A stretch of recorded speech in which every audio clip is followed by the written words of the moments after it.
Right, so welcome everybody to this event, which is on the record and online and offline as well, with everybody here.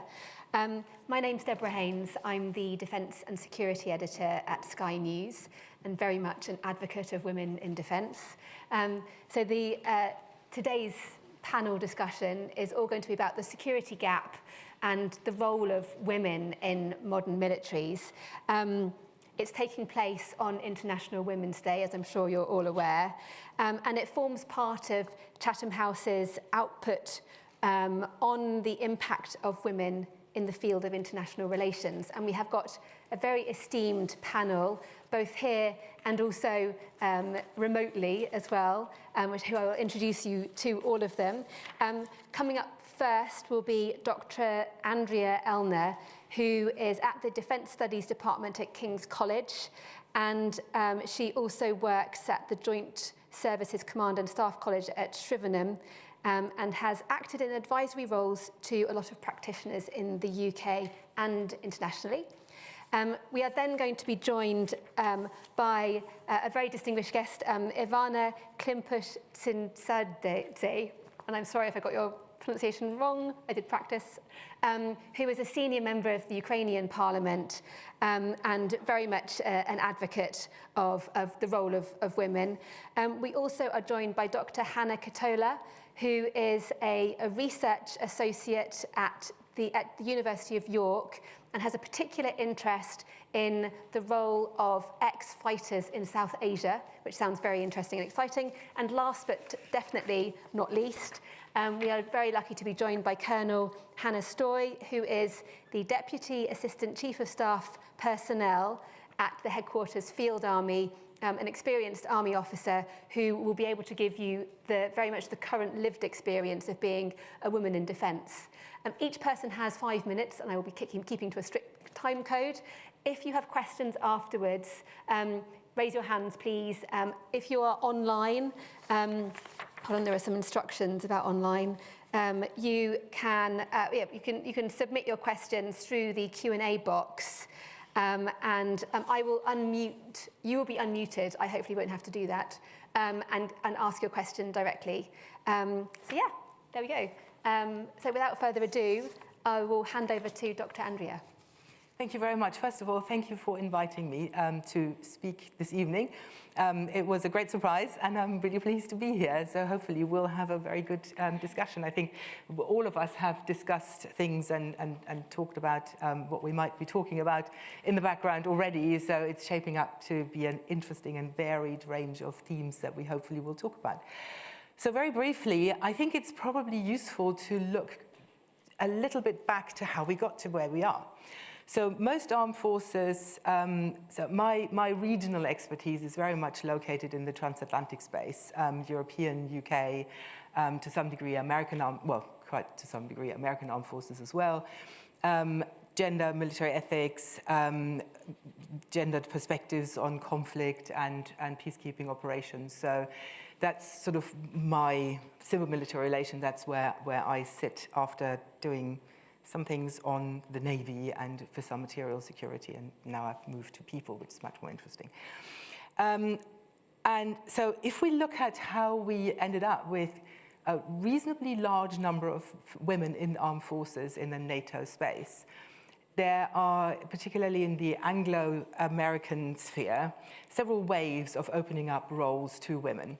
Each wave was accompanied by huge controversial debates and detractors arguing that women could never do this. Women don't really know how to do this. Whatever this was, it wasn't necessarily combat and ground close combat, but women couldn't do it. Now, women have always proven those detractors wrong. And every time there was often a need for increased recruitment, then women were then admitted against the better advice, that better in quotation marks, that we heard earlier about how they couldn't do it. Since the end of the Cold War, we then have three waves. We have a relatively large opening of roles to women, which in the last few years then also translated into opening ground close combat roles, not just the Air Force and the Navy, but ground close combat roles in the Army. But women do, of course, a lot more than only, in quotation marks, that. Opening ground close combat roles was important because it was one of the ways in which one might see women as being equal to their male peers, because at least they were eligible. They wasn't prejudged that they couldn't do what men were admitted into doing. The second element to that was that then in 2001, Afghanistan and Iraq made it culturally necessary to have women much closer to the front line, whatever the front line was at the time, than previously. So women were willy-nilly involved in ground close combat sort of operations. And the third element was the Women, Peace and Security agenda from 2000, which then led the UN to promoting and calling for more women to be involved in peacekeeping operations. Now, the internal dimension is, of course, that if you don't have women in your armed forces that you've trained to the right skill set, and you can actually have enough women to spare them to be part of peacekeeping teams, then you have a problem as a UN member country to contribute and do things that you would like to do, because it's politically the right thing to, ethically the right thing to do, and politically expedient to do it.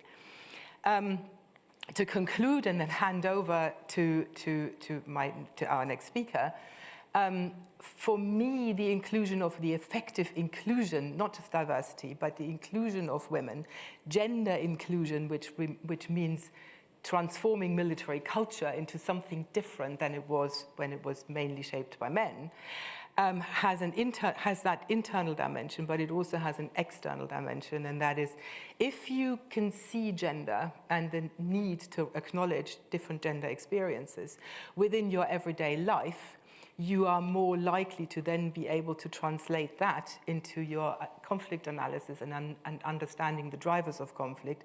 And hopefully, you'll be able to also find more nuanced, maybe cleverer ways of addressing conflicts and resolving them and leading them towards a more positive peace than you could before.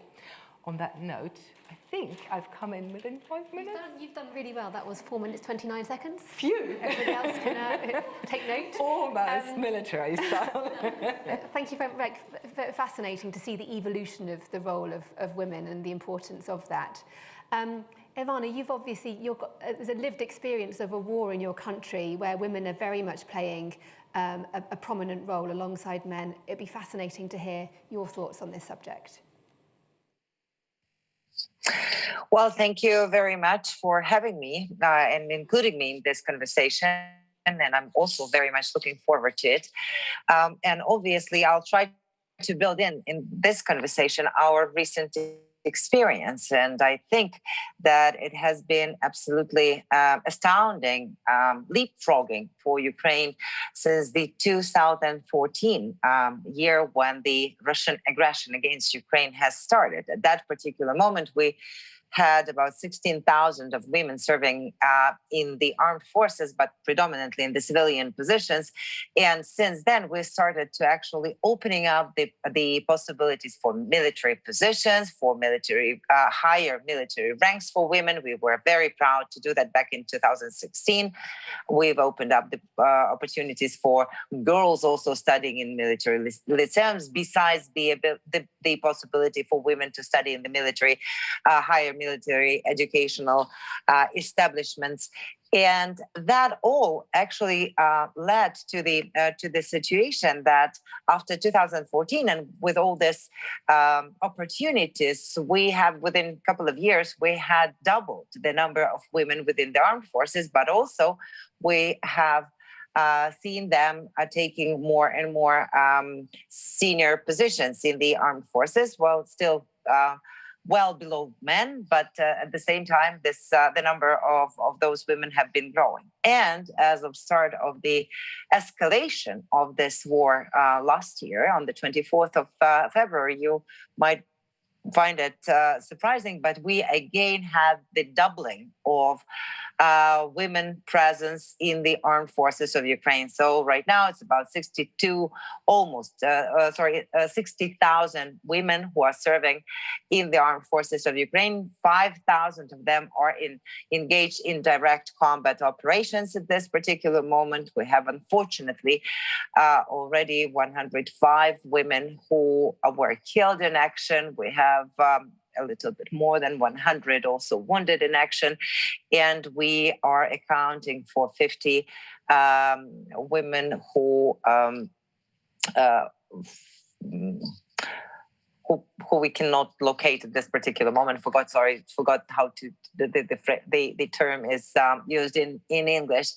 And that means that women, along with men, have tried to also enroll additionally in the armed forces, in the territorial defense. They have been showing their incredible capacity in new types of the technological war that is being fought right now on the Ukrainian soil, because it's also about like some special unmanned aerial vehicles, different new means of communications, tactical intelligence, and so on. And women have been present in all these fields. And we see that they are defending the sovereignty and independence of our country with the same resolve and same bravery as our male personnel, military personnel. And at the same time, we still see that irrespectively of their activities, they do have this kind of glass ceiling that they can still not break through. And we also see that, unfortunately, with this incredibly growing presence of women in the military field, also, a couple of years ago, a couple of decades ago, we thought that women in politics is nonsense. So we see the growing importance of women in decision-making across the board, also here in Ukraine. But at the same time, at the early stages of escalation last year, when there were some attempts of negotiations being held between Ukraine and Russian Federation, we unfortunately did not see even one woman in the negotiation team on our side, which did not make us any different, really, from the aggressor and from the occupying power. And I think that on a later stage, when we actually will have the possibility to come back to any peace negotiations, if the aggressor will show any real willingness to withdraw, then we have to make sure that women are present on those teams, because as we all know, that statistics, that engagement of women in this negotiations will only lead to more sustainable peace deals and really possibility to ensure that there is then a prosperity and real rebuilding effort that will have all the society on board. Well, thank you so much for sharing your thoughts. And actually, you reminded me, I was in Ukraine last month, and this senior army officer was telling me about these soldiers, these recruits that were learning how to operate a tank. And one of the tank was being driven brilliantly, managed to smash the target. And then this woman sort of climbed out the turret, and she was operating it. And the men were like, whoa. But it's clearly, it's still maybe novel to an extent, but it's incredible to hear how women representation is growing so significantly. So next we have Hannah, who's going to talk about the less conventional type of fighters, I think. Thank you, and thank you so much for having me. I'm really excited to contribute to this extremely important conversation. I wanted to shift the perspective slightly, building from these excellent comments, and focus on women who participate in militant movements and armed groups. This is because this is where my expertise lies, as my research explores women's role and agency in war and post-war contexts, with specific focus on women ex-fighters. And my regional expertise is in South Asia, but specifically in Nepal and the Maoist movement there. And I thought we might start by unpacking this idea of women's inclusion by asking, why are women included? Is this merely strategic?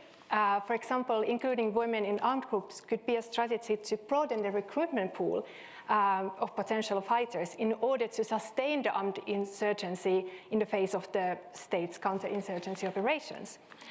So if women's inclusion is strategic, are women then merely utilized by these movements in pursuit of goals set by often predominantly male leadership?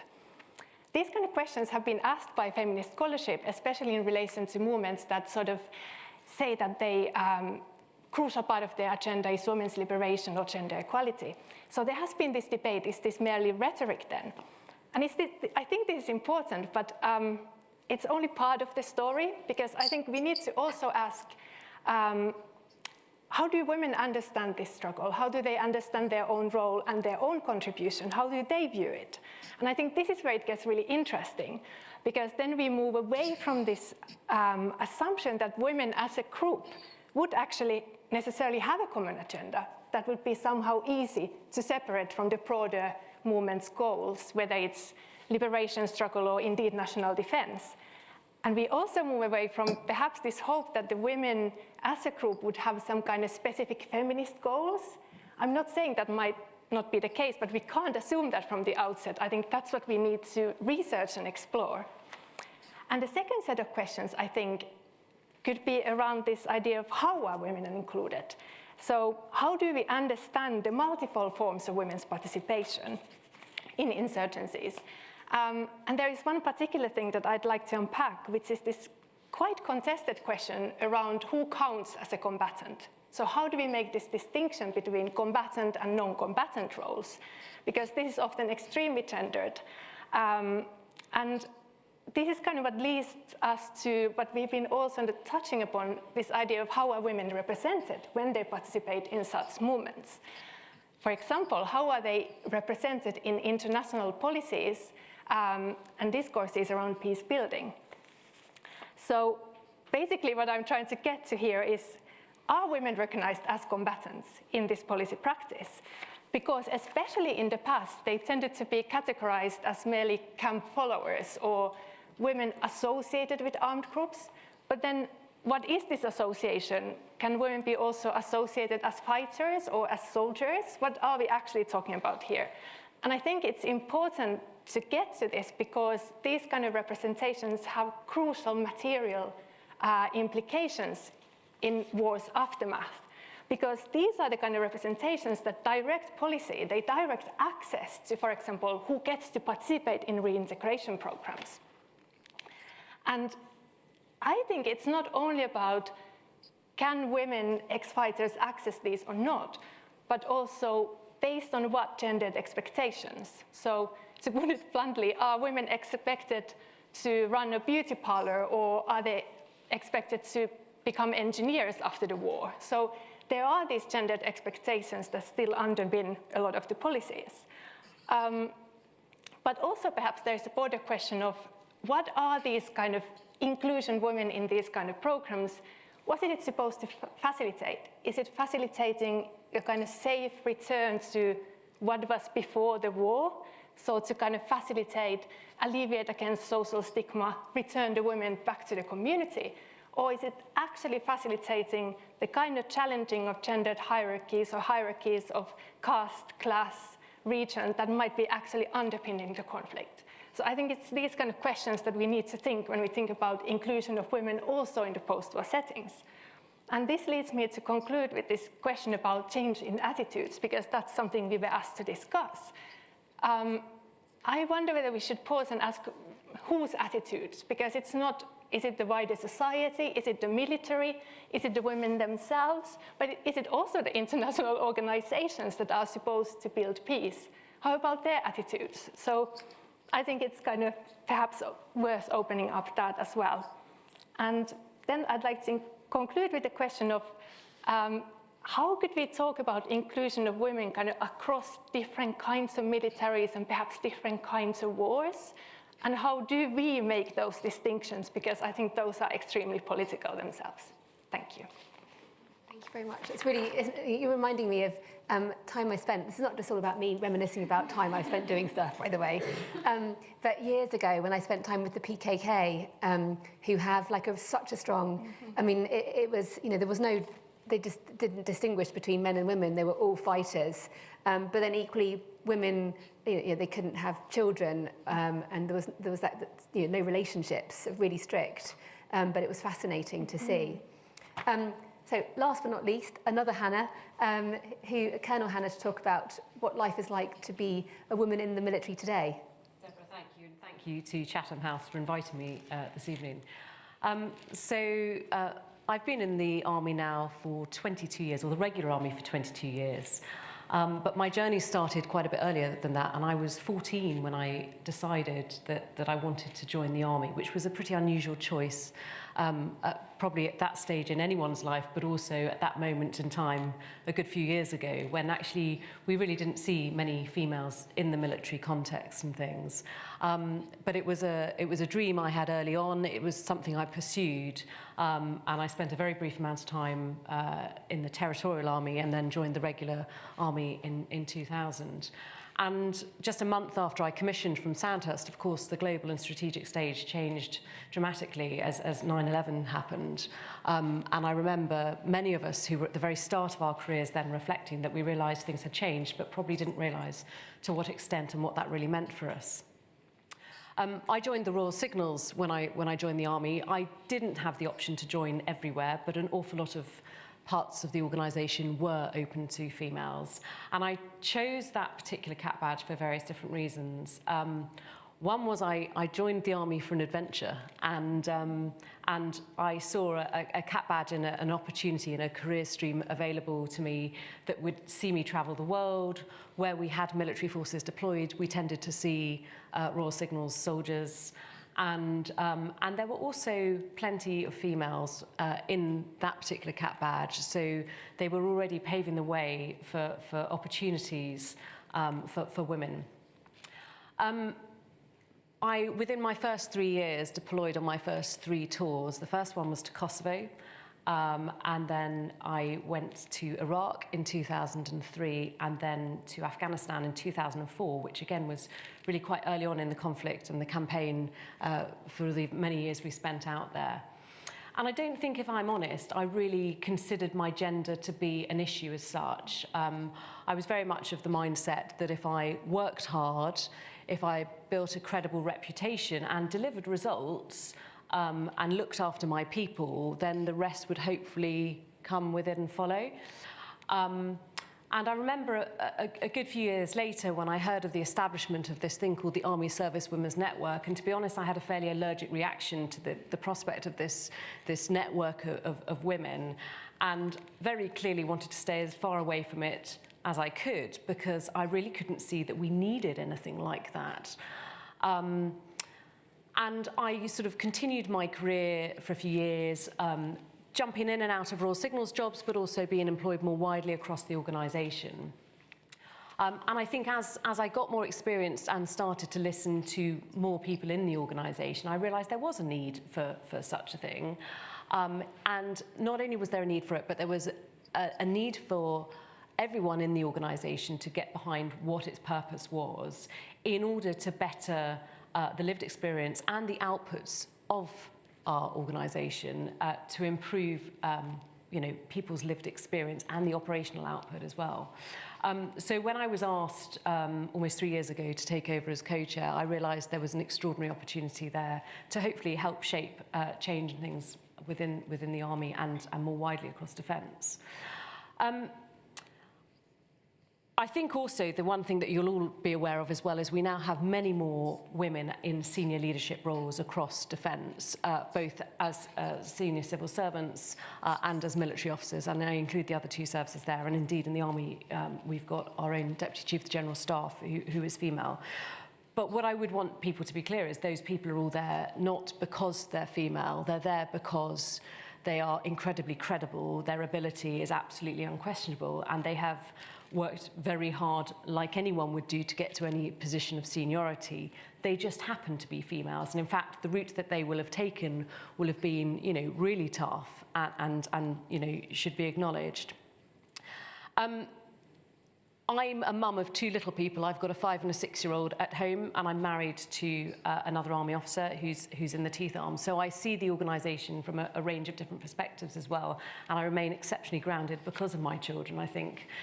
But I think what we do as a network is try and act in part as a conscience to the organisation, and to further the discussion and help shape the policy where we can to improve not just the lives of service women, but the lives of all of our service personnel. And some of the change that we've seen has in part been designed and thought about initially through the lens of female service personnel, but actually has gone on to benefit the wider organisation and men and the totality of the force. Of course, the other major change that's happened in my career is that now all roles are open to women, and that is an extraordinary opportunity. And we see now in varying numbers across the Army, and indeed the Navy and the Air Force, women starting new routes and new careers in those areas. And of course, we've got a lot of work to continue to do to make sure that this is not just about women having the opportunities, but this is about all of our personnel flourishing and meeting their full potential across the various different roles that are available to them.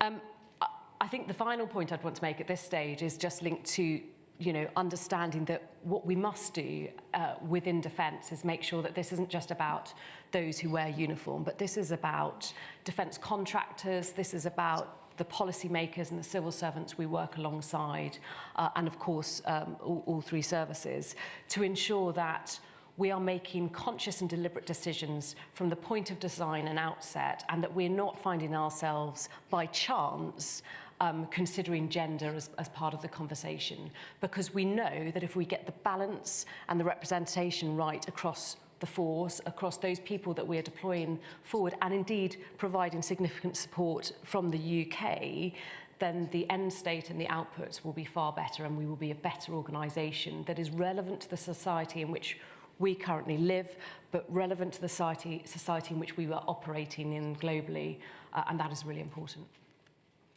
Thank you very much. As the chair, I see I'm allowed to have a moderated discussion for a few minutes, but while I'm asking some questions, if you want to start thinking about questions, not yet, you've got 17 minutes of moderated discussion first. And also online, one person, Trevor Clark, has very bravely put a question up. If others would like to, please do, and we'll come to them in a few minutes.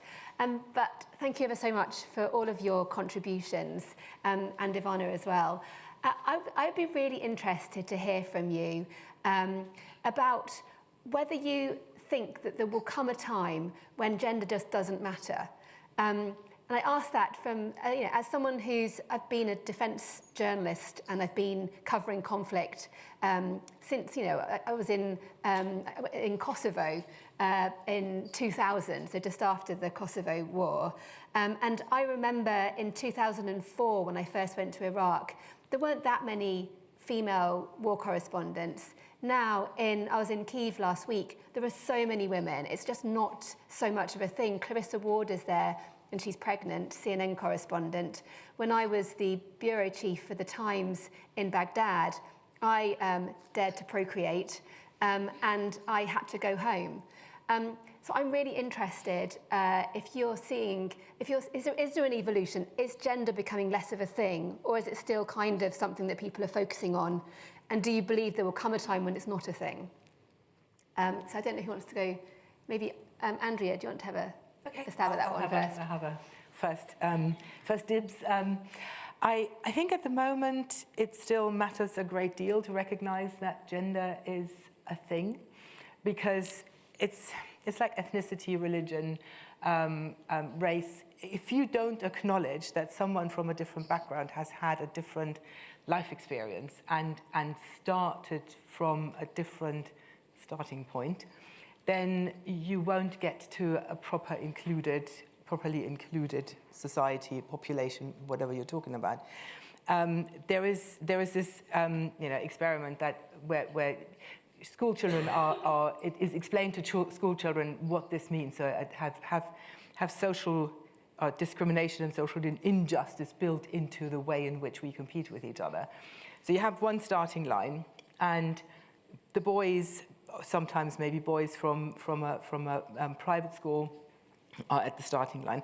Girls are slightly further behind. Girls who may also be black, for example, or Asian, start even further behind. And then you give the sort of starting sort of command shot, and then they run, and they all run roughly either at the same speed, or the people further behind need to catch up. And if you don't acknowledge that, they have to maybe run further, faster, in order to get to the same space or same place, you will never get to a properly included society. But ultimately, yeah, it would be great if gender and race and ethnicity didn't matter anymore. If it were just normalized that everyone's life experience weighs exactly the same. And have you noticed any difference over the last 2 decades? So, yes, completely. But I think I really recognise what you say there, and that I think I allowed myself to believe that I needed to be better than my male counterparts in order to get an equal hearing and to be considered an equal in the organisation. Now, that was my personal sort of belief, rather than that anybody had told me that was actually the case. Now, it was quite a useful driving function in some respects, but I think we have to go further back and look at, you know, in society, in schools, where people are starting to shape their social interactions with one another. We need to make sure that we're setting the conditions at the earliest possible stages so that it's just a natural response and reaction, gender doesn't need to be a deliberate, conscious thought. I think right now, and certainly within the Navy, Army and Air Force, you know, we want to increase the amount of women that we attract into the organisations. In order to do so, we need to very consciously consider how we make ourselves and ensure that we are an attractive employer with all the opportunities available, and have set the conditions and culture so that everybody can flourish in the organisation. But if we want to attract females into STEM trades, for example, females are making educational decisions early on in their schooling, so it goes further back than just the start of our organisations. A world where gender doesn't matter? I wonder. I think it's got to continue to matter, and it has got to be on our conscience, so we are making informed choices and decisions when we're operating across the globe and making the right choices. Ivana, I wanted to ask you sort of more May I join the conversation? Yeah. More specifically, with regards to Ukraine, you described this incredible growth in the number of women in the armed forces since 2014. I was wondering, is that increase in women and seeing women doing all of these roles and the impact that women are having, is that changing attitudes? Are you seeing kind of a really accelerated acceptance of women and the crucial role they play in security, in the military? Well, actually, that twist that you are putting on the question towards me actually leads to the answer that I wanted to give, because I think that we will not get to the point when gender will not matter. And I will explain what do I mean. I mean that I hope that it will stop mattering in terms of restrictive practices or protective initiatives, but it will actually still matter in a normality in the society.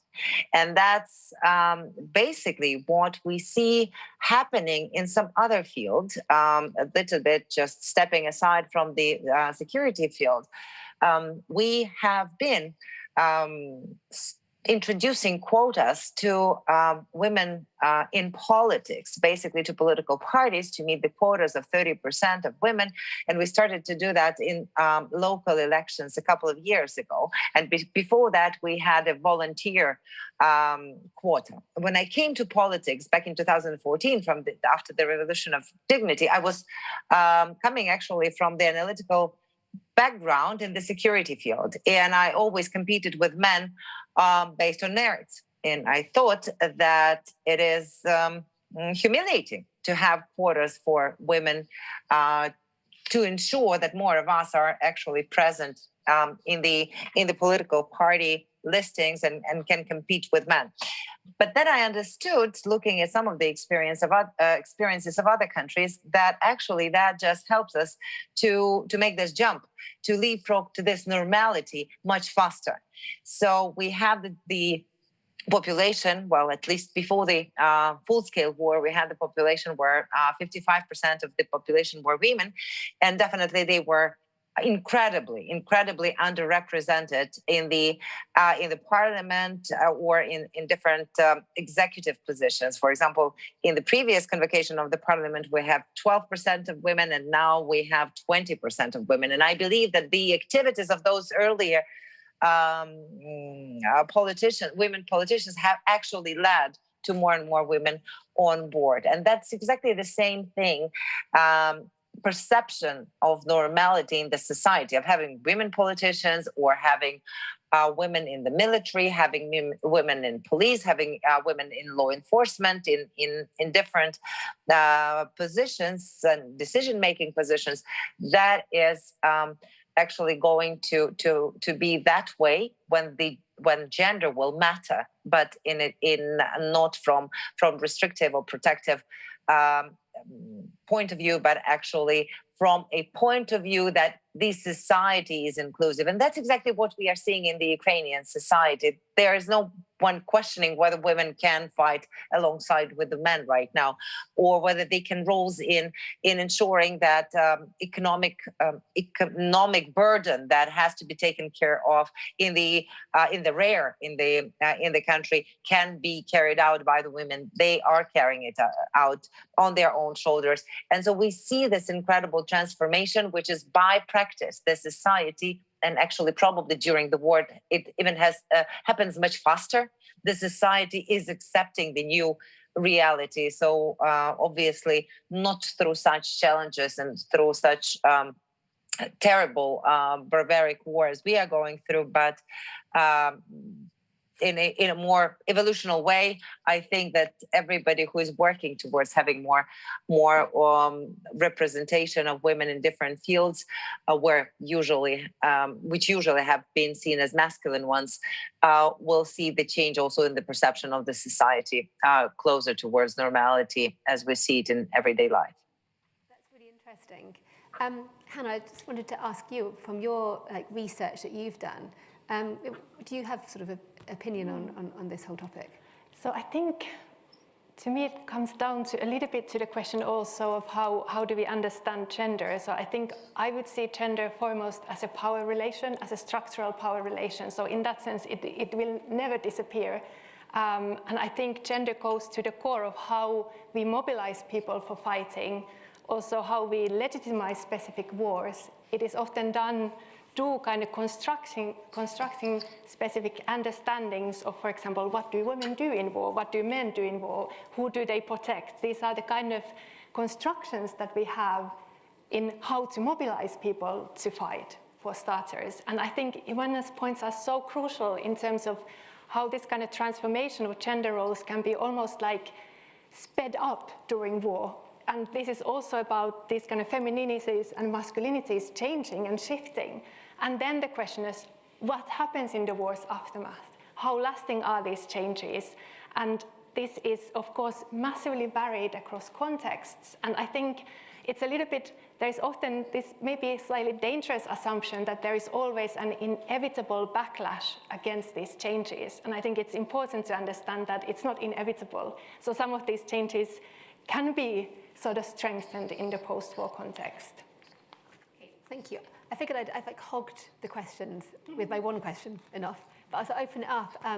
The gentleman at the front here, you were keenly putting your hand up. If you could just give your name, please, and if you want to direct the question at someone, just say.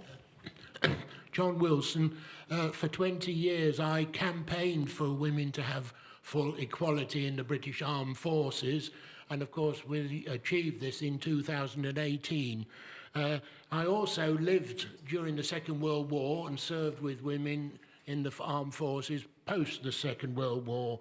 The British government in 1941, December 1941, brought in the British Women Conscription Act, National Service Act number 2, which conscripted all British women of the ages of 20 to 40, later who were single, later admitted from 19 to 50 as an age group. Now, I see in today's paper that President Zelensky is asking for more troops for fighting as a result of the attrition, etc. And I'm suggesting that possibly now is the time for Ukraine to bring in conscription of women. What does the panel say? That's a really interesting question. Ivana, do you want to step in with that one? Well, first and foremost, you have to understand that conscription soldiers are right now not being brought to the front line. And we are not bringing them directly to the combat experience. We are relying on the mobilized personnel, military personnel, on the professional military personnel, on the on people volunteering at this particular moment. So whether it's a conscript or whether this is a well prepared and let's say smartly targeted engagement campaign for women to enroll in the armed forces, that could be another opportunity to do that. And if we decide to go for a mobilization of women, that's a bit different from conscripts. That part of a discussion right now is starts to happen, to take place, to take root in the Ukrainian society. Are we there yet in terms of like full support of the society of this idea? I don't think so. But I think irrespectively, of whether such a decision will be taken or not, if the need arises, then that's something that has to be understood. All of us, irrespectively of age, of capacity, of physical ability, of health, will actually take the arms and will go to protect our motherlands. And that's something that has to be also well understood. We are defending our land. It's not that we are fighting, in some distant areas for the goals that are not clear to us. In order to survive, we have to fight. In order to survive, we have to win this war and have to get to the victory. So it's not even about the ideas that the political that authorities or the executive can take or the parliament can come up with, but it's more about, in our case, I believe, it's more the understanding than when we are needed, we'll be there. Thank you. Next question. The lady over there with the check. Hi, thank you. My name's Tara, and I'm a PhD student at King's College London. Andrea is one of my supervisors, actually. And I'm doing war studies. And this is kind of for everyone, I guess. But I'm interested in how we kind of navigate or reconcile what Colonel Story mentioned about this desire for the armed forces to kind of represent and protect the society it's meant to defend, with the kind of ongoing scandals that we've seen lately related to bullying and harassment. And how do we kind of address those controversies with the aim of the armed forces in mind?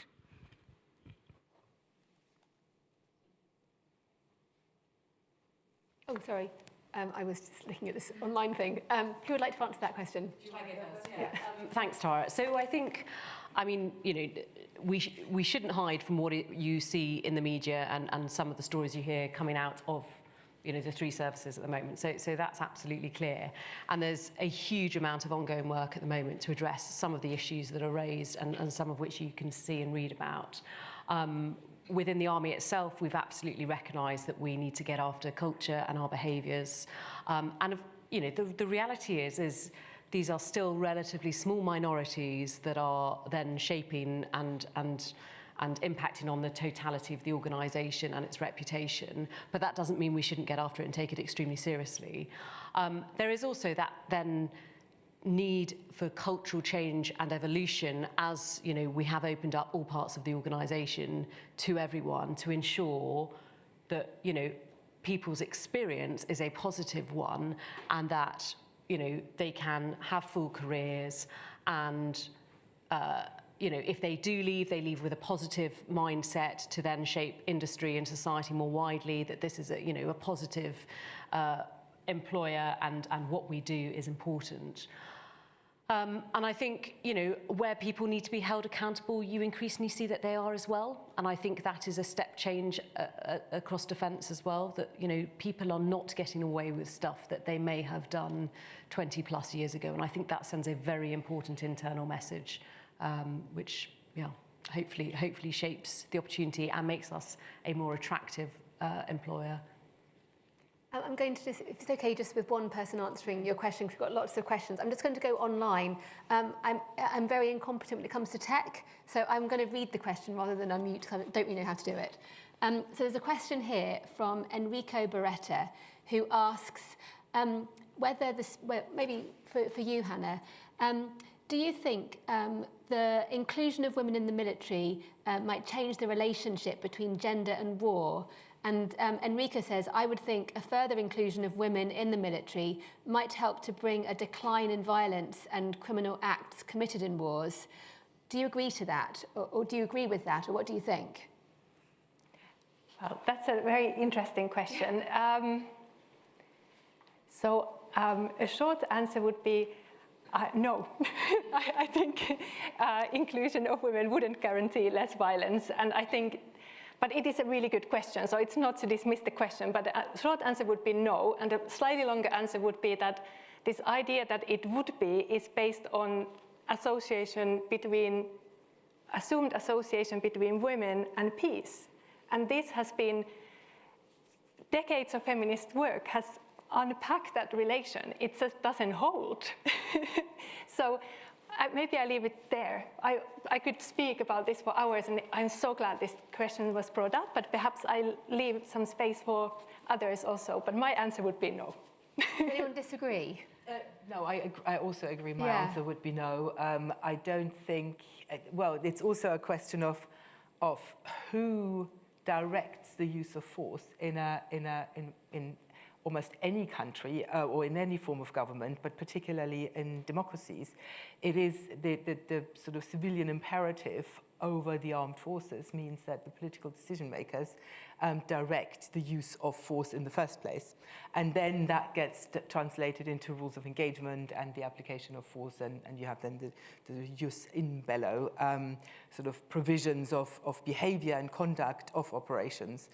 But the question of whether there would be fewer wars if you have more women in the armed forces kind of skirts the point, because it's the political decision makers who order the use of force, and they're the only authority who can, not the military. And then the question is one of conduct.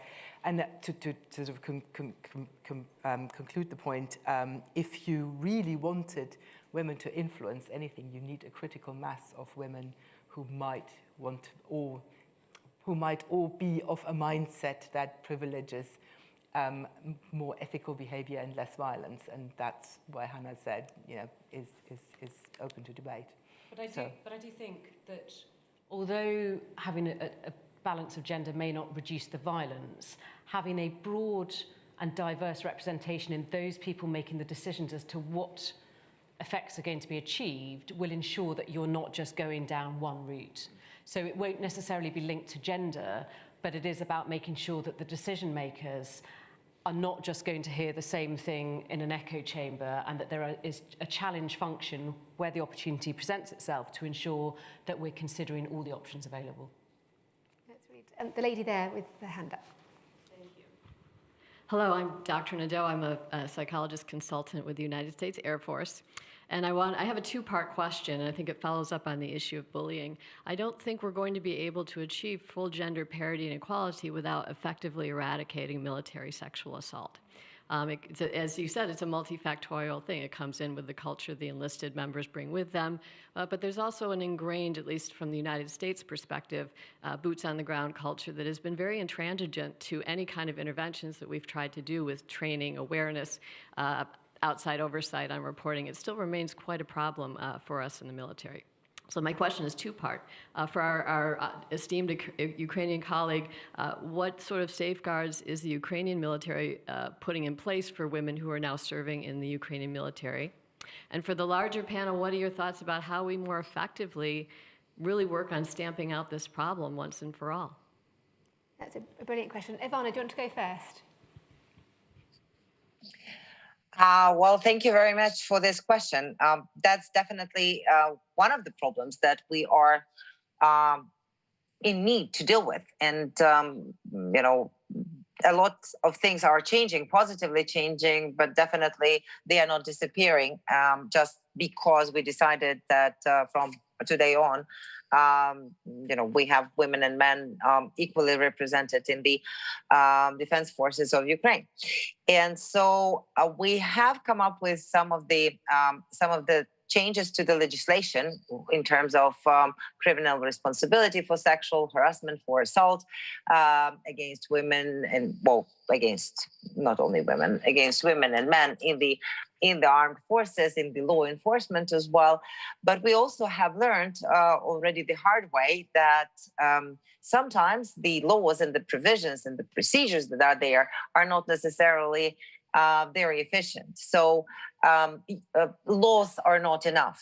It is also about change of culture. It is also about some of the of taking away of some, even though it might sound strange, because well, those women who are in the participating in the combat, they probably have not that much fear anymore.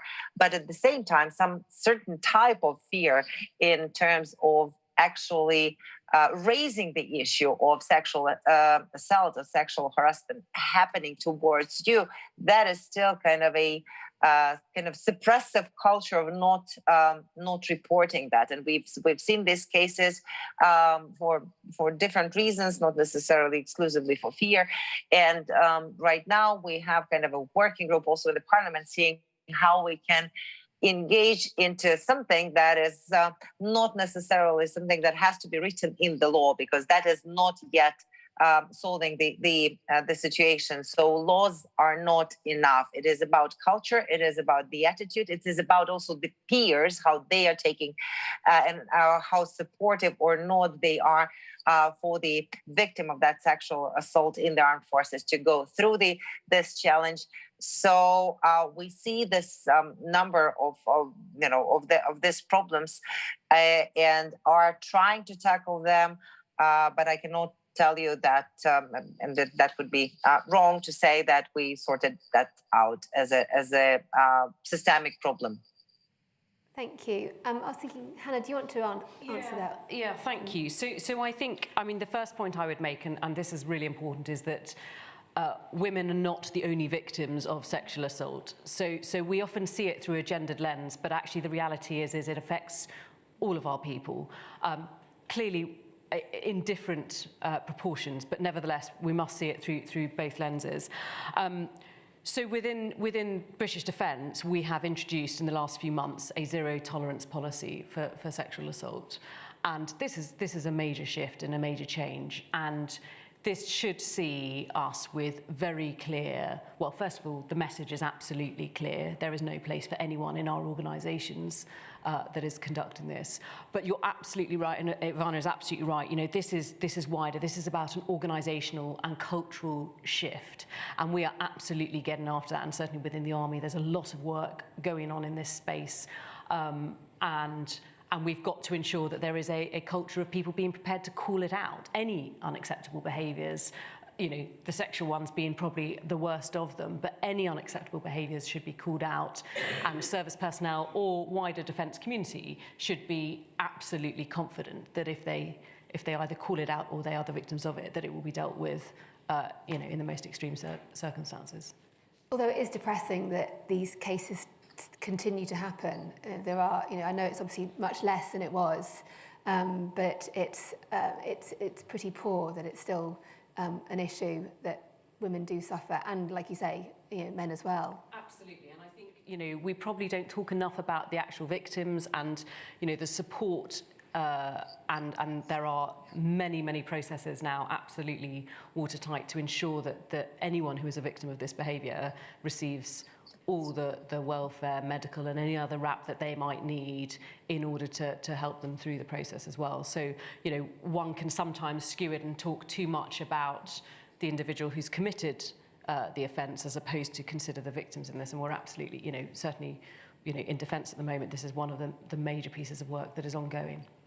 I'm going to another question from online, something, the WISN network, and maybe one, Andrea, one for you. They would like to ask, how can equity help to address the gender gaps in the senior management pipeline, particularly for ethnic minority women to enter and progress in the defence sector? And I was also thinking about how the RAF has been in the spotlight for very much trying to, you know, sort of do all it can to promote women and ethnic minorities, and yet it's seeming to be translated down to the actual actions that were allegedly taking place. We're actually discriminating against white men.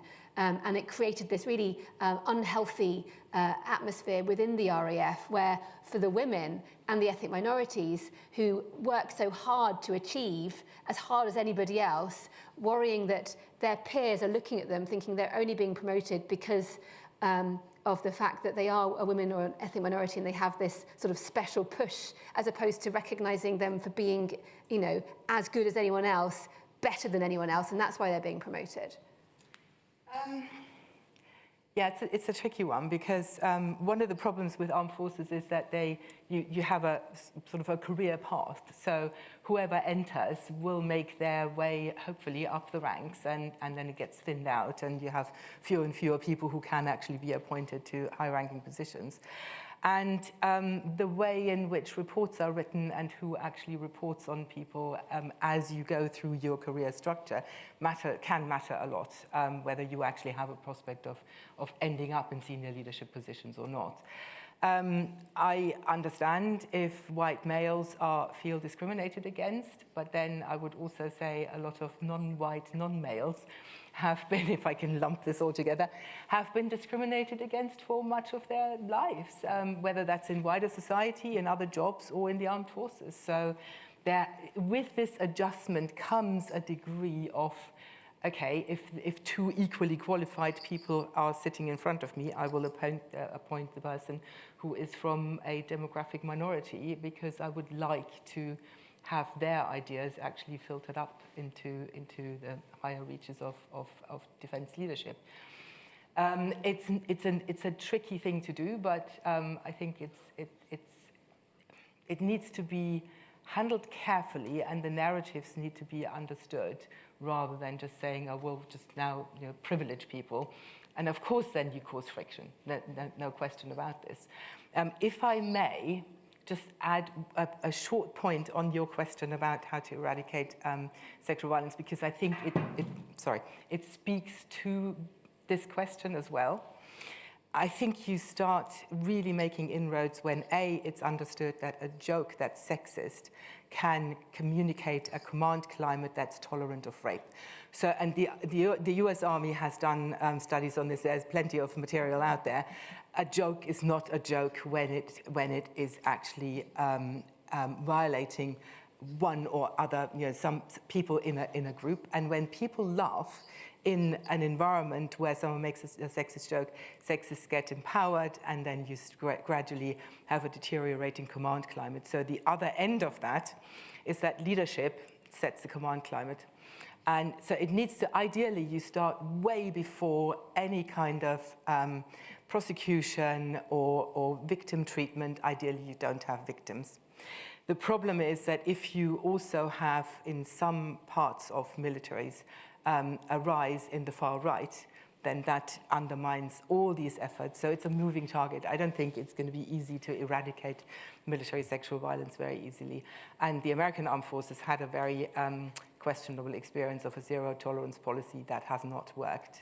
You know, there are plenty of congressional inquiries where the army had said, or the military has said, well, we have a zero-tolerance policy. It has not made any difference. So, and it's that, so as long as that kind of climate can exist, you make it more difficult for people who are already in a weak position to then feel they can stick their neck out and say, I want to do this job because it's a promotable job, therefore I actually have a chance of becoming Chief of Staff at some point. We are very short of time, but does anyone else want to have the last question? Hi, my name is Victoria Preston. I had a question for Hannah about what constitutes a combatant.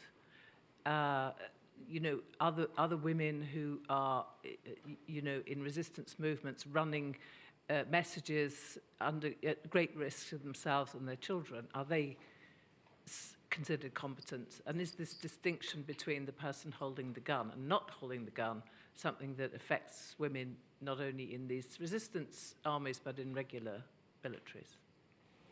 Oh, what a brilliant question. If you wouldn't mind answering quite quickly, and then I was thinking everybody can have one last little comment to wrap up. Yes. Last comment. Great. So this, I think, how you framed the question kind of goes to the core. So it is very fluid and contested. So not only women, so for example, in the Maoist movement, not only women, but also men would often go across. They would be artists, then political organizers, then at some point they might be a combatant and then not throughout the war. For example, that's already fluid. I think what I was trying to get to was this idea that in the level of representations, in let's say policy documents, women, even if they were on this kind of fluid, sometimes combatant, sometimes not, even if they consider themselves as combatant, they are usually boxed in the non-combatant box. They become the camp followers or the merely associated with the armed group.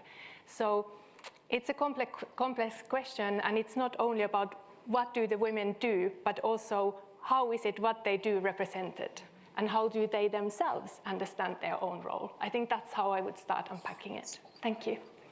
Ivana, do you have a final thought you want to leave us with? Well, I think the final thoughts from my side, it's still a little bit impacted by the actual war that we are going through right now.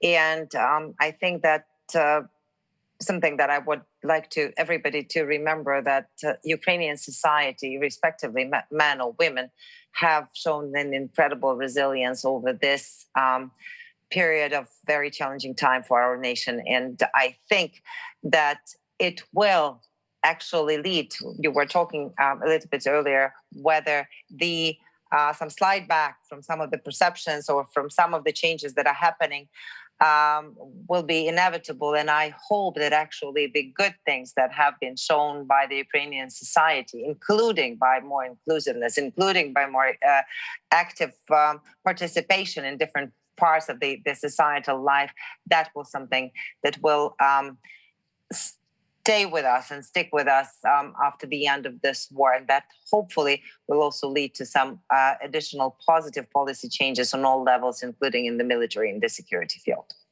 Thank you. Thank you. Andrea, just a very quick final thought. Yes, gender matters. Valuing valuing men and women differently, with men at the top of the hierarchy and women at the bottom, is where the problems lie. So as long as gender is associated with social power hierarchies, it doesn't matter whether it's society or organizations, it's a problem. When we get to a point where we value gender capabilities and output equally as in they are equally valuable for different things, then we start overcoming the negative aspects of our current gender debate. And Hannah, one last thought? Yeah, well, I think I would end by saying I'm genuinely hopeful and optimistic. I think I have seen greater change in the last 2 or 3 years of my military service that I have done over the totality of sort of 22 years. So I think the intent is there, and there are a lot of people, men and women across the organisations, with a lot of passion to get this right. There are always going to be challenges and obstacles in that, but I think, you know, we really are up for the challenge, and we want to make defence better. We want to close the security gap and ensure that, you know, for the next generations that follow, they can join a fully inclusive and really amazing organisation. And I think, you know, we will certainly get further forward. Well, I want to say thank you to our panel for being fantastic contributors. Thank you for all the amazing questions. A really fascinating session, and on a day like, a day for women, thank you ever so much.